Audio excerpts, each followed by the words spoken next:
El día de hoy voy a hablar de un tema que probablemente muchos de ustedes hayan escuchado, el tema de inteligencia artificial.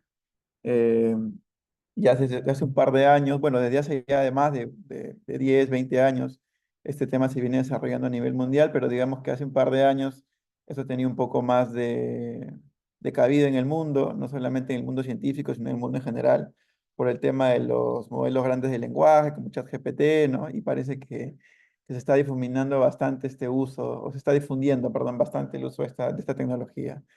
Y además también hemos encontrado por ahí, ustedes habrán encontrado que hay varias aplicaciones de este tipo de tecnologías en el tema de salud, ¿no? En el tema, por ejemplo, de imágenes médicas, en el tema inclusive de chatbots, en el tema de, por ejemplo, hacer diagnósticos como asistentes diagnósticos para el tamizaje.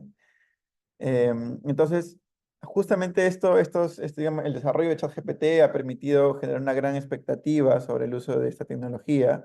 Em, Sin embargo, una de las cosas importantes que tenemos que considerar es el tema de que la expectativa que se genera por la tecnología, pues normalmente siempre es un poco más allá de la que realmente es, ¿no? Nosotros sabemos que, pues ahorita siempre, o sea, muchos de las aplicaciones prometen, ¿no? Tener, por ejemplo, hacer inclusive mejores que el médico especialista, ¿no? O inclusive tener mejor precisión diagnóstica para el diagnóstico de imágenes, por ejemplo, también se habla mucho de ello. Entonces, justamente en ese contexto, Gartner, que es el ciclo de Gartner, que es, digamos, un ciclo que habla del ciclo del hype, que en cristiano significaría el ciclo de la expectativa, menciona que las tecnologías en general, no solamente la inteligencia artificial, generalmente cuando se desarrollan inicialmente tienen una fase de alta expectativa, es decir, que la expectativa que se tiene sobre la tecnología es superior a lo que realmente la tecnología puede realizar. Entonces, actualmente estamos en esa, digamos, fase de hype, este es 2023, pero 2024 eh, ya salió hace poco, no he actualizado este gráfico, pero ya salió hace poco el ciclo de Gartner del 2024. Y la IA generativa, que es justamente la IA el ChatGPT, ¿no? La que puede conversar, todavía se mantiene por ahí en este rango del pico inflado. No está poco bajando ya, pero todavía estamos en el pico inflado. Entonces, eso significa de que la inteligencia artificial, pese a que tiene una innegable, ¿no? Innegable utilidad, obviamente, ¿no? Está actualmente en una fase de sobreexpectativa, ¿no? Entonces, justamente, ¿cómo podemos, ¿no? ¿Cómo podemos nosotros, los que hacemos investigación, cómo podemos lograr o conocer realmente, ¿no? ¿Cuál es el verdadero valor o impacto de la inteligencia artificial, ¿no? O sea, tampoco la idea es decir, ok, la inteligencia no sirve, ¿no? Nos viene a mentir o está en contra de nosotros, no, no. O sea, hay que reconocer que esa tecnología tiene un valor y un valor importante, ¿no? Y cada vez va a tener mucha más repercusión nuestra sociedad. Sin embargo, actualmente hay que considerar que eh, esta expectativa, pues todavía es un poco elevada, ¿no? Para lo que se espera. Entonces, justamente aquí viene esta curva continúa con digamos, curva, o sea, como está pico, con este descenso de- más de desilusión, ¿no? En el que la gente un poco ya luego se ilusiona porque luego se da cuenta que la inteligencia pues no es tan buena como parecía, o sea, la empieza a utilizar y se da cuenta que no es tan buena como parecía, digamos decepción, ¿no? Pero luego al final se va a dar cuenta que no es ni tan buena ni tan mala, sino es, digamos, promedio, ¿no? Tiene cosas buenas y tiene cosas malas. Entonces, ¿cómo es que nosotros llegamos desde esto, ¿no? O sea, cómo desde nuestra visión un poco nublada de la IA, cómo podemos llegar a tener esta visión de acá, ¿no? La visión real, ¿no? Decir, ok, ¿para qué realmente me sirve esta tecnología, ¿no? Entonces, justamente en ese contexto viene el tema de validación y evaluación de la IA, ¿no? Justamente ahí, en ese contexto, para poco sentar las bases de esto, la OMS hace un par de años, o el año pasado, perdón, elaboró un documento justamente para ver cómo podemos regular el uso de la inteligencia artificial, porque a diferencia de otros rubros, como por ejemplo el tema de la comunicación, ¿no? Por ejemplo, el tema del entretenimiento, ¿no? Pues al final o sea, tenemos una gran posibilidad o sea, tenemos una gran flexibilidad para probar o iterar modelos que aún no están listos, ¿no? Inclusive vemos que ChatGPT, por ejemplo, saca modelos beta, ¿no? Modelos alfa, ¿no? Para que la gente los vaya probando, los vaya utilizando. y en cierto modo eso facilita y acelera que la tecnología rápidamente pueda ser desarrollada. Sin embargo, en el tema de salud, esto es un poco más delicado, ¿no? Porque sabemos que en salud no podemos simplemente porque una tecnología es prometedora, ¿no? De frente ponernos a probarla en un paciente, ¿no? Porque al final, recordemos que nuestros principios éticos dicen primero no hacer daño. Entonces, antes de podernos aventurar con una tecnología, primero tenemos que asegurarnos de que esa tecnología no va a ocasionar un mayor daño del beneficio que podría generar. Entonces, justo para eso, ¿no? Y por eso, ¿no? Em, la implementación de la inteligencia artificial en salud tiene que ser realizada de forma metódica, sistemática y bastante cuidadosa. Entonces, justamente en eso, la OMS sacó este documento en donde un poco sienta las bases, ¿no? De cómo podemos nosotros empezar a conocer o cómo podemos evaluar el uso de esta tecnología para ver que realmente, o sea, pueda no desarrollarse de forma segura sin que dañen la salud de las personas, ¿no? Entonces, primero, tener consideración que la inteligencia artificial lo consideran como un dispositivo biomédico, ¿no? Nosotros conocemos ya poco la definición que es un dispositivo biomédico, por ejemplo, en este caso, un equipo de presión, ¿no? Entonces, ahora, lo que se menciona a ellos es que en este caso el software, en este caso el software de la inteligencia artificial, puede considerarse como si fuera un dispositivo biomédico. Entonces, a eso incluso le llaman software como dispositivo biomédico, ¿no? Ahora, ¿eso qué permite? ¿No? O sea, poder simplemente ponerle ese nombre, ya le he puesto un nombre y ya, no. A ver, el valor o sea, el objetivo de esto, de esta similitud, esta analogía entre estos dos elementos es que la IA ahora, ya que es un dispositivo biomédico, puede ser ahora evaluado con los ISOs o con las medidas regulatorias que corresponden al dispositivo biomédico, en este caso la ISO 3485, ¿no? Ahora, ¿esto qué significa? Que al final la IA es como un producto, es un producto físico. Entonces, cuando nosotros adquirimos un dispositivo médico, por ejemplo, en laboratorio, compramos un equipo, ¿no? De laboratorio, por ejemplo, adquirimos un microscopio, adquirimos un, no sé, un centrifugador. Por ejemplo, estos equipos tienen toda una característica de manufactura, ¿no? Por ejemplo, tiene que tener un mínimo calidad de desarrollo, de realización, ¿no? Por ejemplo, deben tener un ISO también, obviamente, ¿no? Deben tener, por ejemplo, una calidad por ejemplo, si el equipo falla, ¿no? De tener algunos mecanismos para poder mencionar que está fallando o algún mecanismo para, por ejemplo, que la batería automáticamente no se caiga, ¿no? O digamos, estándares de calidad para que el equipo tenga cierta durabilidad, ¿no? O sea, todos esos elementos que se he mencionado, que obviamente nos lo imaginamos en un equipo físico, también deben tener los software de inteligencia artificial. Es decir, un software tiene que tener buena calidad, tiene que funcionar, digamos, en la mayoría de los usuarios que vamos a aplicarlos, ¿no? Debe tener también mecanismos para identificar si es que hay algún tipo de error en este software, porque como digo, como todo equipo que también tiene un software, que también tiene errores, este software también tiene errores, ¿no? Entonces, todos esos elementos, ¿no? Y justamente en esa línea, ¿no? Lo que la OMS menciona es que este dispositivo, el desarrollo de este dispositivo, ¿no? En este caso, este software como dispositivo, que es la IA, ¿no? Tiene todo un proceso, un ciclo de vida, ¿no? Igual que en el tema del dispositivo. Que empieza primero con la creación del dispositivo y luego viene la implementación del dispositivo, ¿no? Ahora, en el tema de la creación del dispositivo, obviamente a diferencia de los equipos que se construyen pues con equipos, tienen un tema de electricidad, en este caso, la creación del software, ¿no? Se basa en el entrenamiento de datos, ¿no? Al final, la elaboración de estos software algoritmos se basan en un conjunto de entrenamiento de datos, ¿no? Que al final van a permitir hacer una predicción, que es lo que hace normalmente la inteligencia artificial. Ahora, la FDA también ha mencionado, que si yo quiero crear un dispositivo, ¿no? ¿Qué consideraciones debería yo tener? ¿No? Primero, en el tema de, tiene que ser desarrollado por un equipo multidisciplinario, es decir, por más que el ingeniero sea un pro ¿no?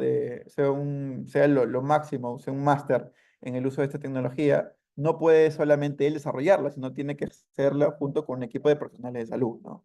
Además, por ejemplo, también tiene que haber temas de seguridad de datos, representatividad de los datos que se están utilizando para su entrenamiento, tiene que utilizarse un dataset de entrenamiento y un dataset de evaluación por separado, ¿no? Tiene que compararse su uso con el mejor modelo disponible, tiene que, por ejemplo, ser adaptado para personas de todo tipo de uso, por ejemplo, para personas discapacitadas también, para no excluir, ¿no? Tiene que también enfocarse en el rendimiento de la persona, ¿no? tiene que demostrar también su desempeño, tiene que tener información clara, tiene que ser monitoreado. Entonces, todos estos elementos, aunque no lo crean, también se comparten con los equipos médicos, ¿no? Que ustedes conocen en el laboratorio, ¿no? Entonces, eso, por ejemplo, también, ¿no? Tiene que tener la inteligencia artificial, ¿no? Cualquier tipo de inteligencia, sea la que sea, sea cualquier sea la función que realice, o sea, o esté orientado al paciente que esté orientado, todos estos elementos tienen que estar incluidos dentro del desarrollo de un equipo o de un algoritmo de inteligencia artificial. Ahora, además que también mencionan el tema de la seguridad, que es una cosa muy importante porque las inteligencias artificiales se desarrollan en base a datos. Entonces estos datos pues tienen, ¿no? tienen, tienen que tener una autorización de uso, ¿no? Justamente han habido muchas denuncias, por ejemplo, porque cuando ChatGPT se desarrolló empezó a entrenarse con datos que no necesariamente tenían un permiso de uso, ¿no? Pues a veces inclusive hay juicios ya millonarios ahorita que se están, por ejemplo, por el tema de uso de ChatGPT, que está, New York Times está que los denuncia por usar datos que no necesariamente estaban disponibles de forma libre, ¿no? Entonces, igual todo el tema, ¿no? Y sobre todo sabemos que en el tema de salud existe lo que se llama el dato sensible, ¿no? Que los datos de los pacientes son datos sensibles, porque son datos que si se liberan, que si se comparten o que si se difunden pueden generar o pueden afectar de alguna manera a los pacientes, ¿no? Entonces, eso también es muy importante de verlo, ¿no? Ahora, el tema de justamente la clasificación de los tipos de inteligencia artificial en salud, ¿no? Aquí tiene que ver también con la clasificación que existe en los dispositivos médicos, ¿no?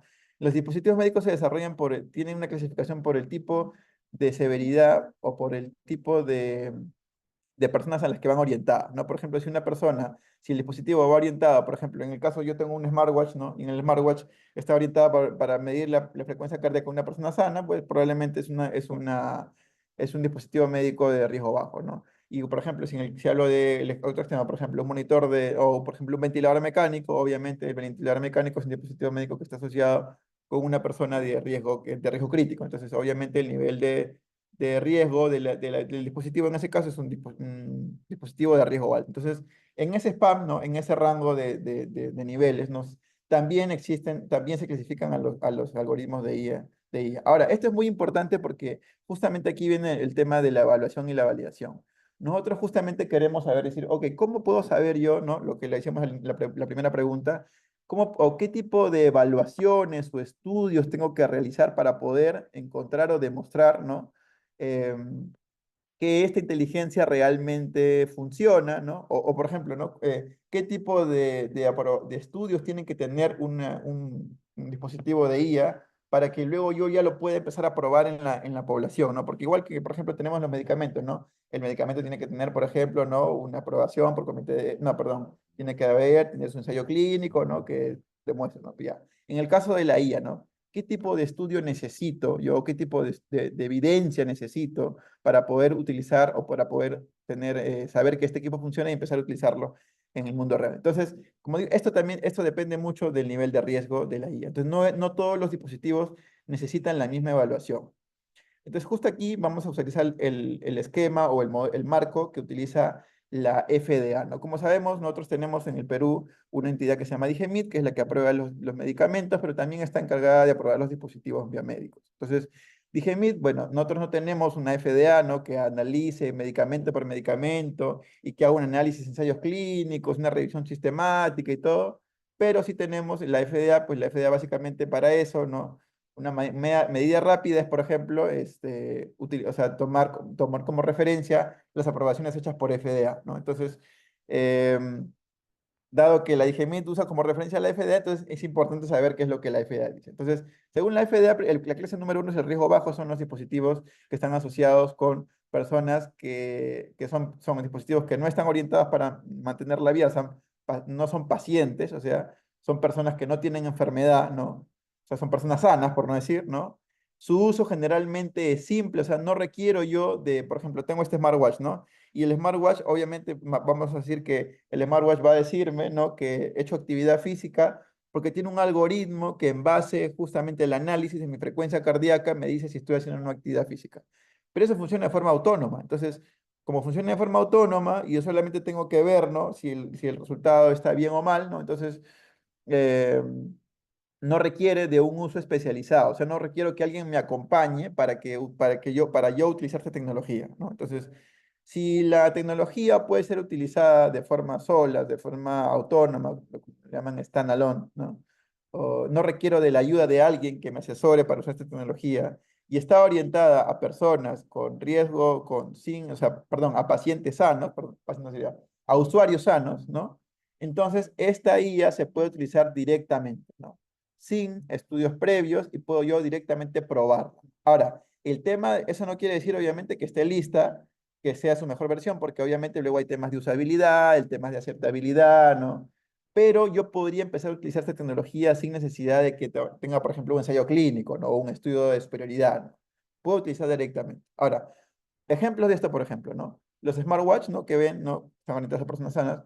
Por ejemplo, una aplicación, una inteligencia artificial que, por ejemplo, dé orientación a las personas, eso tampoco, porque está orientado a dar orientación, promoción de la salud, ¿no? Y eso, por ejemplo, no está asociado a un paciente. También son inteligencias que están orientadas, porque también podrían utilizarse directamente sin la necesidad de de ningún estudio. Ahora, eso no, obviamente, eso no le exime a la tecnología de que tenga todos estos elementos de calidad que yo ya he mencionado, ¿no? O sea, como digo, al final es un equipo, es como vender un equipo, ¿no? Entonces, al final el equipo tiene que tener mínimos estándares de calidad. Entonces, esto al menos debería tener, ¿no? Debería tener las buenas prácticas de manufactura que le mencionan. Entonces, debe ser un equipo que, pues, en pocas palabras, funcione bien, ¿no? Entonces, pero, o sea, dependiente de eso, no necesites mayores estudios. Ahora, el siguiente es probablemente el que mayor ustedes conozcan, ¿no? Que son los dispositivos médicos de nivel 2, ¿no? Que en este caso serían los algoritmos de IA de clase 2, que son los de riesgo moderado. Aquí está la mayoría de algoritmos que se usan a nivel mundial, digamos. Por ejemplo, entonces, este tipo de algoritmos son algoritmos que primero no pueden ser utilizados, o sea, no funcionan de forma autónoma, ¿no? No es como que la IA automáticamente te envía la notificación sin que tú le envíes nada, sin que tú le hagas nada, ¿no? Tienen que tener la manipulación de una persona con cierto nivel técnico, ¿no? Entonces, en este caso, y además también está obviamente relacionada con el tema de pacientes, ya con personas enfermas, ¿no? En este caso, por ejemplo, están los famosos las famosas inteligencias artificiales para el diagnóstico, por ejemplo, de imágenes, ¿no? Por ejemplo, para el tema de tuberculosis, ¿no? Han aparecido muchas inteligencias artificiales que permiten facilitar el diagnóstico de tuberculosis porque justo te señalan un área, ¿no? En la que posiblemente haya una consolidación, ¿no? O una cavitación, entonces eso le facilita al médico, ¿no? Pero obviamente esa IA no funciona por sí sola, no es que la IA automáticamente funciona y te dice, ¿no? Sino que esa sí sirve como un apoyo al médico para que el médico le dé una interpretación y en base a eso genere el resultado, ¿no? Entonces, dado que esta tecnología no funciona por sí sola y además está relacionada con pacientes, entonces ya esto sí necesita de estudio, ¿no? Y aquí empiezan las investigaciones en IA. Entonces, qué tipo de investigación necesita, ¿no? La investigación que necesita es una investigación de equivalencia, es decir, un estudio que demuestre de que la funcionalidad de este equipo, ¿no? Es similar, ¿no? A la evaluación de rutina, ¿no? Por ejemplo, en este caso, imaginemos que en el primer nivel, ¿no? Bueno, normalmente estos tipos de algoritmos se comparan, por ejemplo, con un especialista, ¿no? Entonces, si el especialista normalmente, el radiólogo, es el que da la interpretación de la imagen, entonces vamos a comparar la tecnología con eso, ¿no? Claro, obviamente, si yo comparara contra nada, ¿no? Obviamente, pues siempre va a ser mejor algo que nada, ¿no? Pero no, el estudio tiene que siempre compararlo con el mejor modelo disponible. Ok, claro, por ejemplo, si yo digo, no, ya, el mejor modelo, no, quiero evaluar si estos síntomas, ¿no? Con, por ejemplo, una prueba serológica, ¿no? Entonces, la prueba serológica es el gol estándar, por ejemplo, imaginemos, ¿no? Pero justo hace poco se acaba de inventar un PCR, ¿no? Súper avanzado, desarrollado, que es lo último, ¿no? Pues resulta claro. Eso quizá probablemente sea lo mejor desarrollado hasta el momento, pero no es lo que en la rutina se utiliza en la práctica clínica, ¿no? Entonces, sí, probablemente este modelo nuevo que ha salido es, digamos, el mejor modelo, pero lo que FDA pide es que sea el mejor modelo, pero que se use en la práctica clínica diaria por nación. En este caso, por ejemplo, el caso del rodiólogo. Entonces, en ese caso, estos son los estudios que se necesitan para este tipo de algoritmos que, digamos, como digo, son los que más se utilizan a nivel mundial, ¿no? Ahora, luego vienen los que tienen que ver ya con el riesgo alto, ¿no? Son, por ejemplo, si voy a utilizar un algoritmo que, por ejemplo, me permita identificar automáticamente si una persona tiene riesgo de shock, ¿no? O, por ejemplo, tiene, no sé, pacientes con COVID severo, ¿no? Pacientes ahora con dengue severo, ¿no? Entonces, que quiero ya involucrar la atención, o sea, ya va a introducirse dentro de la atención de un paciente crítico severo, ya obviamente el riesgo de la atención es, perdón, ¿cómo se llama? La clasificación de este dispositivo es un dispositivo de riesgo alto. Para este tipo de dispositivo, ya, también en cualquier dispositivo implantable, ojo, inclusive los dispositivos implantables para diabetes también están incluidos dentro de ese modelo, ¿no? Ahora, cuando se utilizan este tipo de dispositivos, o perdón, cuando la IA está categorizada dentro de está clasificada dentro de esta categoría, ¿no? Lo que se necesita es aquí lo mencionan como estudios clínicos que muestren seguridad y eficacia, pero como todos sabemos, los estudios de seguridad y eficacia son los famosos ensayos clínicos aleatorizados. Es decir, si una inteligencia artificial se clasifica como riesgo alto, la evidencia mínima que tiene que tenerse para poder utilizar en la práctica son un ensayo clínico aleatorizado, ¿no? Y con las fases que yo les voy a decir a continuación, que son las fases que tienen los medicamentos. Entonces, eso es un poco para darnos una idea de qué tipo de evidencia necesito para poder utilizar una IA. Ahora, ¿cómo poder saber si mi equipo, si mi dispositivo tiene o no, o qué tipo de clasificaciones? Por ejemplo, si yo quiero desarrollar una innovación, entonces, justamente lo bueno es que la FDA tiene en su página web, ¿no? Si yo puedo colocar, ¿no? Mira, equipo relacionado con información, ¿no? Información médica, ¿no? Entonces, coloco, ¿no? Y luego me doy cuenta, ya, mira, justo mi equipo, ¿no? Tiene que ver con dosaje de automático de insulina. Entonces, qué tipo de riesgo es? Ya está clasificado, ya. Riesgo 3, ¿no? Entonces, ya sí, ¿no? O por ejemplo, en este caso, ¿no? Ya mira, tiene que ver con compartir imágenes médicas, ¿no? En este caso creo que compartir imágenes médicas no tiene un mayor riesgo, ¿no? Y además, por ejemplo, también menciona, ¿no? Clase uno, ¿no? O sea, no, es un equipo que se puede utilizar sin necesidad de ningún estudio o de ningún estudio científico. Entonces, yo con esta página web yo puedo darme cuenta rápidamente si es que se puede utilizar o no.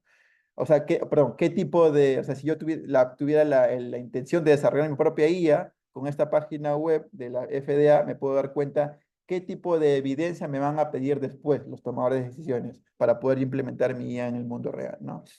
Luego ya viene el tema de la implementación. Una vez que ya yo he desarrollado mi inteligencia artificial y ya está aprobada en teoría, ya podría yo empezar a evaluarla y cómo se implementa, ¿no? Mi entorno, el entorno real, el entorno clínico, ¿no?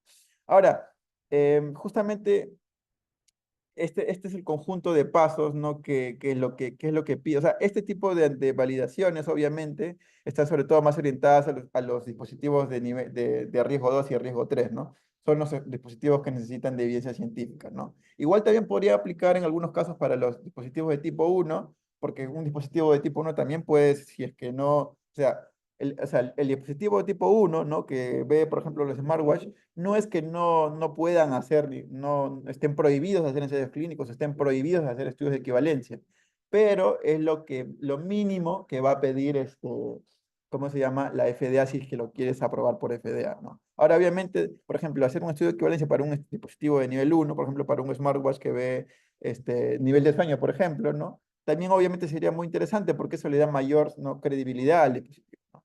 Pero bueno, es lo mínimo que se pide. Entonces, pero este modelo, como digo, es básicamente para nivel 2 y 3. Entonces, como digo, aquí este es un framework o un marco que plantea la OMS, en donde principalmente empezamos con el diseño del dispositivo, el diseño del algoritmo, luego venimos el tema de la validación analítica y la validación clínica. Aquí es un aspecto muy, muy importante y es muy importante que se lleven este concepto, porque normalmente vemos, por ejemplo, muchos estudios de inteligencia artificial que mencionan, por ejemplo, 99% de sensibilidad, 100% de especificidad, ¿no? Mucho mejor que el especialista, ya no necesitamos a los profesionales de salud, ¿no? O sea, y claro, o sea, parece muy prometedor, ¿no? Y ahí como está el ciclo del hype que mencioné al inicio, ¿no? Sin embargo, al final, este tipo de validación normalmente se hace en un contexto analítico, ¿no? ¿Por qué? Porque normalmente, ¿qué es lo que se utiliza? Se utiliza un set de datos de entrenamiento en el cual se dividen en una mitad para entrenar y en una mitad para probarlo, ¿no? Entonces, el test de validación,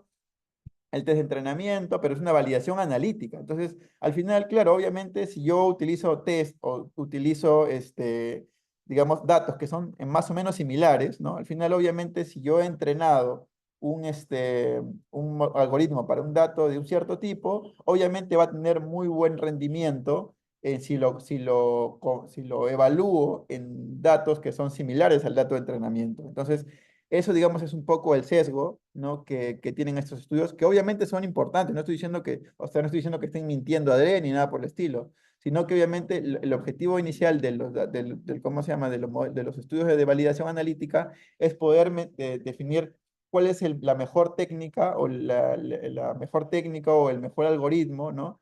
Que sea más eficiente para predecir eso que quiero predecir, ¿no? Por ejemplo, quiero predecir retinopatía diabética, ¿no? Entonces, voy a ver, ¿no? De todos los modelos, el XBoost, ¿no? El Random Forest, el redes neuronales convolucionales, ¿no? ¿Cuáles de todos esos modelos me permite predecir con mejor eficiencia estos datos que yo quiero, ¿no? Que en este caso, por ejemplo, es retinopatía diabética, ¿no?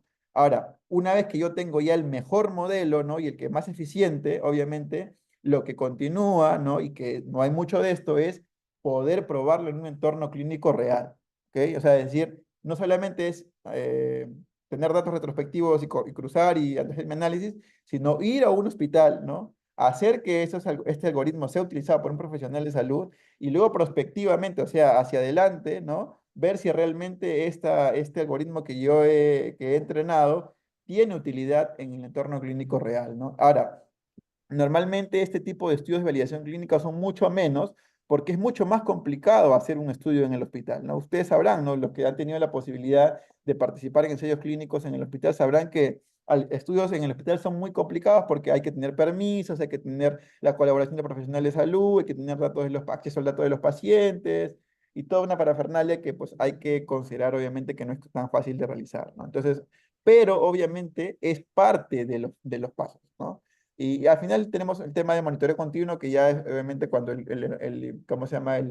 La, el algoritmo ya está utilizándose en la práctica clínica y lo que vemos ya son temas de seguridad y eficacia. Y si se dan cuenta un poco, eso tiene que ver con parece un poco el camino que se siguen para los medicamentos, ¿no? La fase de seguridad, la fase de efectividad, la fase de vigilancia, ¿no? Que es un poco también parecido a eso, ¿no? Y también, como digo, ya esto también se relaciona un poco con el tema de los modelos de IA, ¿no? Solamente que obviamente en el caso de los ensayos de los medicamentos ya lo tenemos bien claro, ¿no? Pero en el caso de los modelos de IA no, porque pues es un tema nuevo que recién estamos aprendiendo, ¿no? Entonces, justamente por la facilidad, ¿no? De poder utilizar, tener datos entrenados y cruzar y hacer todo mi entrenamiento en mi computadora y poder entrenar mis datos, pues obviamente la cantidad de estudios que hacen validación analítica son miles de miles de miles, ¿no? Y que probablemente ustedes han escuchado muchos de ellos, ¿no? Entonces acá, por ejemplo, mire, hasta 11.000 estudios al año, ¿no? En muchos países para el tema de estudios de validación analítica, que son este tipo de acá. Pero estudios que tengan que ver con la implementación clínica de este algoritmo para que ya lo utilice un médico y lo pruebe y realmente vea si funciona o no funciona, incluyendo esto también los elementos que tienen que ver con entrenar al médico para que utilice, ver pacientes, probarlo en pacientes reales y todo, nos damos cuenta que hay muy pocos estudios que realmente realizan ese tipo de análisis, ¿no? Entonces, inclusive los estudios validados por FDA, los que en teoría ya deberían tener todos estos elementos, inclusive muchos de estos estudios también carecen de problemas metodológicos, ¿no? Problemas con el número de pacientes, ¿no? Con el tema de la calidad de datos que se ingresan para su entrenamiento y todo esto, ¿no? Entonces, obviamente, Antes, pues esto pero tiene que Escobar, tener un control 5 minutos, de calidad, por ¿sí? favor. ¿Cinco? Ya. Ok, bueno, voy a tener que resumir bastante eso. Entonces, para esto existen algunos modelos ya actualmente que permiten justamente ver la calidad, ¿no? De los estudios, o sea, guías, ¿no? Para poder analizar la calidad de los datos, ¿no? Que son las guías PROBAS y Trípode AI, que digamos son los estándares mínimos para el desarrollo de estudios de inteligencia artificial, que deberían tenerlo todos los estudios que estén relacionados con eso. Y lo interesante es que todas estas fases, todos estos estudios por los que debe pasar la IA, también se relacionan un poco con la implementación de la IA, ¿no? O sea, cómo va la IA se va implementando, ¿no? ¿Cómo así? Bueno, estos son los modelos de IA. Por ejemplo, este modelo de Salient menciona que para poder implementar la IA en el mundo real, ¿no? Necesito primero tener, primero el problema que obviamente que voy a medir, ¿no? Pero además estos cuatro elementos que son súper importantes, ¿no? Aquí, entonces, toda herramienta de IA debe tener estos cuatro elementos súper importantes. El primero, obviamente, el modelo de IA, obviamente que tiene que ser un modelo que sea representativo, refinado, bien desarrollado. Además, también debo tener de saber qué procesos voy a necesitar para poder extraer los datos de mi sistema de información o para poder recolectar los datos de mi sistema de información para que la IA los pueda analizar sin ningún problema, porque al final, si los datos están mal, el modelo de IA, al final, pues no va a analizarlo adecuadamente, ¿no? Otra cosa es, cómo hacer que el software que esté utilizando sea suficientemente sencillo para que el usuario que esté utilizando el modelo sea capaz de utilizarlo sin ninguna complicación. Y finalmente, cómo poder integrar este uso, esta tecnología dentro del flujo de trabajo clínico para que al final la tecnología que sea utilizada, ¿no? O sea, pueda ser rápidamente adaptada o integrada dentro del flujo normal, porque si las personas no utilizan adecuadamente la tecnología, al final, o no la integran adecuadamente, va a pasar con muchos de los casos en nuestro país, que terminan dejando de utilizar la tecnología porque no saben cómo integrarla adecuadamente dentro del flujo de trabajo. Entonces, estos cuatro elementos, ¿no?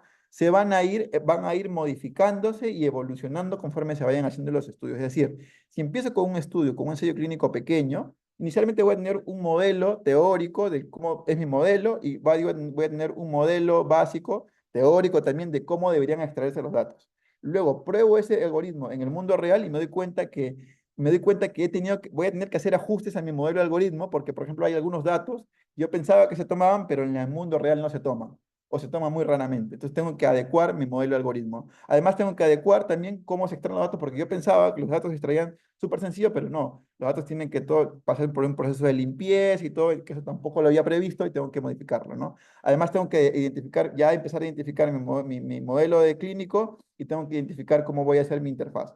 Luego, cuando el ensayo clínico es más grande, más usuarios lo prueban y me doy cuenta que hay más cosas que tengo que seguir modificando, ¿no? Y hasta el final obviamente voy a llegar a un ensayo clínico mayor, grande, en el que ya voy a poder definir, ¿no? Mi modelo, mi diseño, en base a todas esas pruebas que yo he estado. Entonces, al final, el producto o el servicio en general, basado en la IA, tiene una serie de evoluciones que justamente son parte de los estudios. O sea, los estudios al final no solamente sirven para demostrar si es efectivo o no es efectivo, sino también permiten mejorar el desarrollo y el desempeño de la IA misma que se está desarrollando para que pueda ser implementada de forma efectiva en el mundo real. Entonces, no solamente es encontrar un modelo que tenga algo, ¿no? Alto sensibilidad y especificidad, inclusive en un entorno clínico, sino que además pueda ser integrado efectivamente en la práctica clínica, ¿no? Como sabemos, vemos, como hemos mencionado ya para cerrar, hemos visto que pues los modelos de IA, pues, al menos los que son de fase 3, los niveles 3, ¿no? Pues también requieren de ensayos clínicos y se parece, como digo, mucho a los modelos al modelo de estudios que se utiliza para los medicamentos, ¿no? Ahora, obviamente, como digo, si son estudios de fase 2 probablemente solamente necesitemos un estudio de equivalencia suficiente, ¿no? Pero también tenemos este camino que tenemos que seguir como medicamentos, ¿no? Bueno, creo que aquí mencionamos algún ejemplo con el estudio de quimosis, en el que tuvimos inicialmente que queríamos hacer un algoritmo para poder medir, para poder identificar equimosis a partir de su coloración, o sea, la fecha en la que ocurrió la lesión, que es la equimosis del moretón a partir de su coloración, ¿no? Y si bien inicialmente tuvimos un algoritmo, ¿no? Que se había desarrollado en un contexto, pues, ¿no? Que eran con lesiones, imágenes de juego de paintball, ¿no? Como ustedes sabrán, estos juegos de paintball en el que disparan bolitas, y el entrenamiento, este algoritmo había sido realizado, ¿cómo se llama? Con lesiones muy circunscritas, ¿no? Pues no realmente reflejaban las lesiones que uno, por ejemplo, podría ver en un entorno clínico de medicina legal. Entonces, inicialmente pensamos simplemente evaluar la usabilidad de esta tecnología, ¿no? Pero luego nos dimos cuenta, luego de haber analizado todo este framework, ¿no? De implementación, que obviamente no solamente basta con que con que, ¿cómo se llama? Con que el algoritmo, perdón, con que el algoritmo muestre en el artículo que ya tiene una alta sensibilidad para poder ya implementar nivel solamente su usabilidad, sino también tenemos que ver que al final pueda esto ser probado en un entorno real. Entonces, al final nuestro modelo que empezaba únicamente a ver el tema de usabilidad, luego pasó a ser un estudio en el que en el que necesitamos la creación de un nuevo algoritmo, ¿no? Un nuevo algoritmo que pueda ser probado en un entorno clínico, ¿no? En el cual poder ver ya no solamente el tema de efectividad, pero ya con un entrenamiento utilizando datos de pacientes reales, siendo utilizado por médicos en un entorno clínico real y todos esos elementos que ya he mencionado previamente, ¿no? Eso sería todo. Bueno, aquí algunas conclusiones de la presentación y eso sería todo por mi parte. No sé si